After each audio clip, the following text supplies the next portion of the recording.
In the mid-1970s, Rod Stewart publicly described Queen as pretentious. He described their music as ridiculous. He described the entire aesthetic project they were pursuing as completely over the top. These remarks, made in the context of the music press that was the primary arena of rock credibility disputes in the 1970s, reached Freddie Mercury. And Freddie Mercury, when he was asked about them, said one sentence in response. That sentence was not aggressive. It was not defensive. It was the kind of sentence that ends a conversation, that removes from the other person the will to continue, not through force, but through the specific quality of being so completely and finally correct that the person on the other side has nothing left to add. Rod Stewart did not mention Queen publicly, again in any sustained way. The sentence was not reported widely. It did not become famous the way that some of the great rock put-downs of that era became famous. But the people who heard it, and the people who read it in the corner of a music magazine in 1975 or 1976, understood what had happened. The conversation was over. Freddie Mercury had ended it, and the way he had ended it said more about who he was and what Queen was than almost anything else he said in public during those years. This is the story of that sentence, and of the two musicians who made it necessary. To understand why Rod Stewart's opinion of Queen mattered in the mid-1970s, you have to understand who Rod Stewart was in the mid-1970s. He was not a minor figure. He was, by the measure of the British music industry at that moment, one of the most successful and most critically respected rock vocalists alive. Atlantic Crossing had been released in 1975.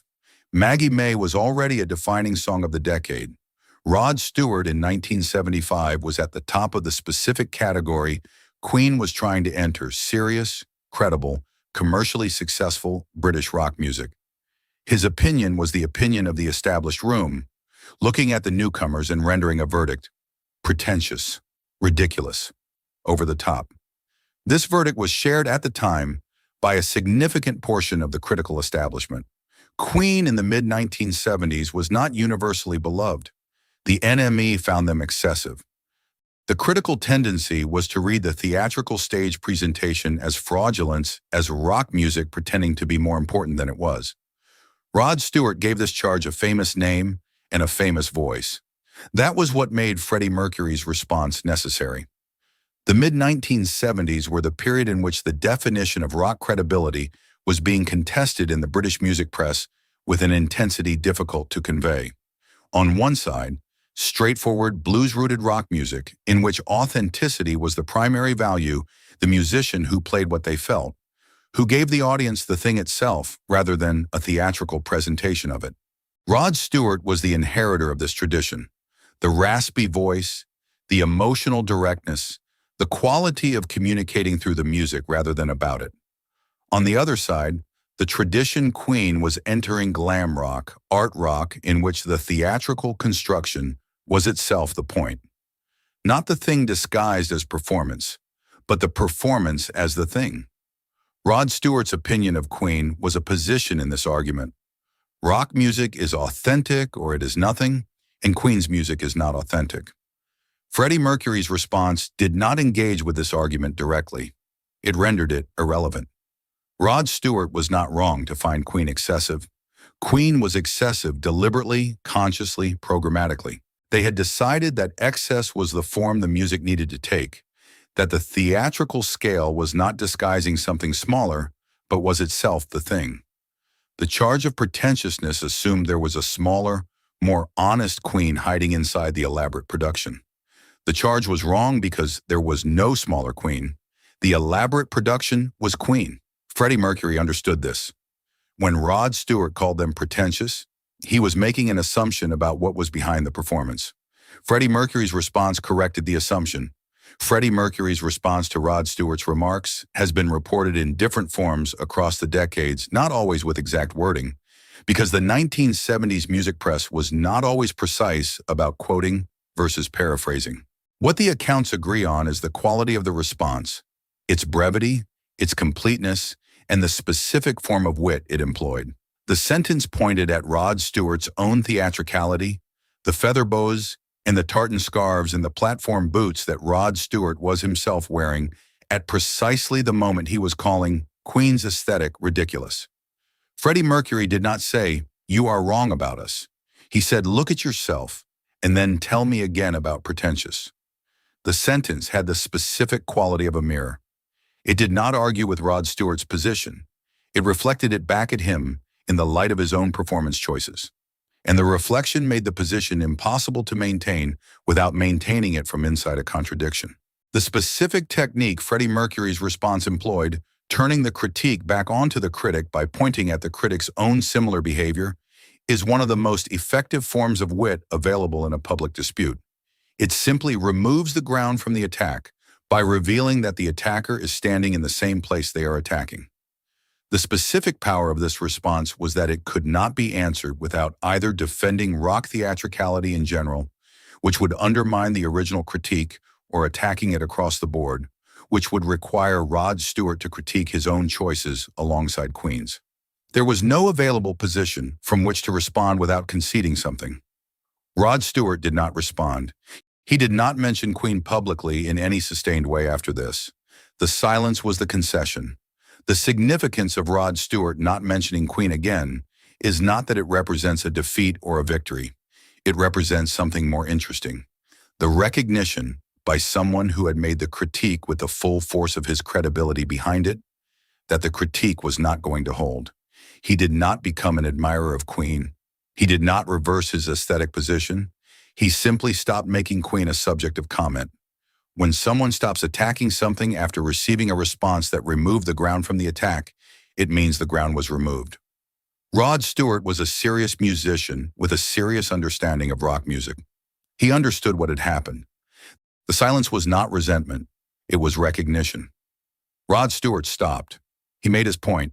He received the sentence, and he stopped. This is the specific form of the story that matters, not the drama of a prolonged feud, not the entertainment of two famous musicians trading insults across the music press for years. The story is, a critique was made with the full force of Rod Stewart's considerable credibility behind it, and a response was given that removed the ground from the critique, and then the person who made the critique understood what had happened and said nothing more. The stopping is the whole story. Because what stopped Rod Stewart was not the sentence itself, but the understanding that the sentence revealed. That Freddie Mercury knew exactly what he was doing and why, and that the knowing was complete and secure, and did not require the world's approval to be what it was. In 1975, the year of A Night at the Opera and Bohemian Rhapsody, Queen were doing something that had not been done before in rock music. The specific combination they had assembled, the layered vocal harmonies, the classical and operatic influences processed through rock instrumentation, the willingness to make a 6-minute single that nobody could categorize was genuinely new. Bohemian Rhapsody was not pretentious in the sense of claiming to be more than it was. It was exactly what it was, a piece of music that did not fit into any existing category because the categories were not large enough for it. Rod Stewart's critique assumed the categories were correct, and that music which did not fit them was fraudulent. Queen's music was the specific refutation of this assumption. The categories were not correct. They were simply the current categories. Music that exceeded them was not pretending to be more than music. It was demonstrating that music was more than the categories. The quality of Freddie Mercury's response reveals something about him that goes beyond wit, the specific combination of certainty and lightness that characterized his relationship with Queen's work. He was not defensive about Queen because there was nothing to defend. He was not anxious about the critical establishment's approval because the approval was not what the music was for. When Rod Stewart called it pretentious, the only available response from a position of genuine security was the response that pointed at the contradiction in the critic's own position, not to win a debate, but to demonstrate briefly that the debate was not one Freddie Mercury needed to be in. The sentence was not a weapon. It was a door, briefly opened to show what was on the other side, and then closed again. Freddie Mercury walked away from that exchange and back into making the music. Somebody to love, we will rock you, we are the champions. The music that ended the debate not through argument, but through existence. The argument that Rod Stewart's critique represented was settled not by the exchange of sentences, but by what happened over the following years. A Night at the Opera went to #1. Bohemian Rhapsody ran for 9 weeks at #1. The Wembley 1986 performance was cited as the greatest live rock performance in history. Rod Stewart's instinct that what Queen was doing was not built to last turned out to be exactly wrong. The argument about authenticity was won not by the side that argued for authenticity, but by the side that made music so completely itself that the question became irrelevant. Queen's music was authentic in the specific sense of being genuinely, completely, exactly what it was. Not pretending to be something smaller, as the pretentious charge assumed, but being fully and without apology the large and excessive and extraordinary thing it had decided to be. A Night at the Opera, Bohemian Rhapsody, Live Aid, Wembley 1986. The show must go on. Every piece of music that this channel has explored across dozens of videos, the specific and extraordinary things that Queen made across 20 years, was made from exactly the position that Rod Stewart had called pretentious. The excess was the point. The theatrical ambition was the point. The refusal to be smaller was the point. And all of those things turned out to be, in the long account of what that music became and what it meant to the people who received it, not pretentious at all. They turned out to be exactly right. The sentence Freddie Mercury said in 1975 or 1976 was not a prediction of this. It was a description of what was already true. He already knew it. That is what the sentence showed.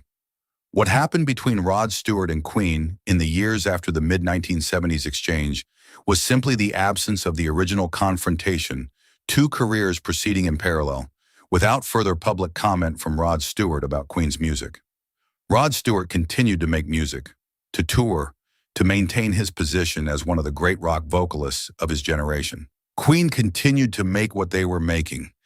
The credibility wars of the mid-1970s gave way to the different landscape of the 1980s, in which Queen's commercial success and critical reassessment made the original critique look, in retrospect, like an early and inaccurate verdict. Rod Stewart's silence on the subject of Queen after the mid-1970s is most charitably read not as resentment, but as the recognition of someone who made a call that turned out to be wrong and who has had the grace to stop making it. The sentence Freddie Mercury said to Rod Stewart's critique is, considered carefully, a small piece of art in the form of a comeback. Not because it was cruel, it was not. It was a small piece of art because it did the specific thing that the best wit always does, revealed in a single sentence and without excessive force, the precise point at which an argument was inconsistent with itself. Rod Stewart had positioned himself as the champion of rock authenticity against Queen's theatrical excess. Freddie Mercury had pointed at Rod Stewart's own theatrical excess and invited him to reconsider. The sentence asked for no acknowledgement. It stood in the record in the corner of a music magazine in 1975 or 1976 as the specific and complete response to the not quite complete argument made against it. This is what Freddie Mercury's wit was at its best. Not entertainment, not deflection, something more like surgery. The precise identification of the thing that needed to be said, the minimum number of words required. 1 sentence. That was all. The argument had been made with the full force of Rod Stewart's considerable credibility. The response was 1 sentence. The response was correct. And after the response, the argument stopped, not because Rod Stewart was silenced by force, but because the sentence had removed the ground from the argument and Rod Stewart was too intelligent a man to continue standing somewhere the ground had been removed from. 1 sentence. The whole story of what Freddie Mercury understood about music, about his own music, about Queen, and about the people who questioned it contained in the minimum number of words required to say it. That was the wit. That was what the wit was for. Rod Stewart called Queen pretentious in the mid-1970s. He said they were ridiculous. He said the whole thing was over the top. And he was right in the specific sense that Queen was all of those things deliberately, consciously, without apology. The over-the-topness was not a mistake or an excess that needed to be reined in. It was the specific form the music needed to take in order to be itself. Freddie Mercury said 1 sentence in response, The sentence pointed at Rod Stewart's own theatrical choices and invited him to explain the difference. Rod Stewart did not explain the difference. He stopped making Queen a subject of public comment, and Queen made A Night at the Opera, and Bohemian Rhapsody, and Somebody to Love, and We Will Rock You, and Radio Gaga, and The Show Must Go On, made all of it from exactly the same position that had been called pretentious and ridiculous, and made all of it in a way that made those words, when applied to what Queen had made, sound like exactly the wrong words. The sentence was one sentence. The proof of the sentence took 20 years. The proof is still being accumulated in every room where the music is heard for the first time. Freddie Mercury had the right sentence. He almost always had the right sentence. That was one of the things he was.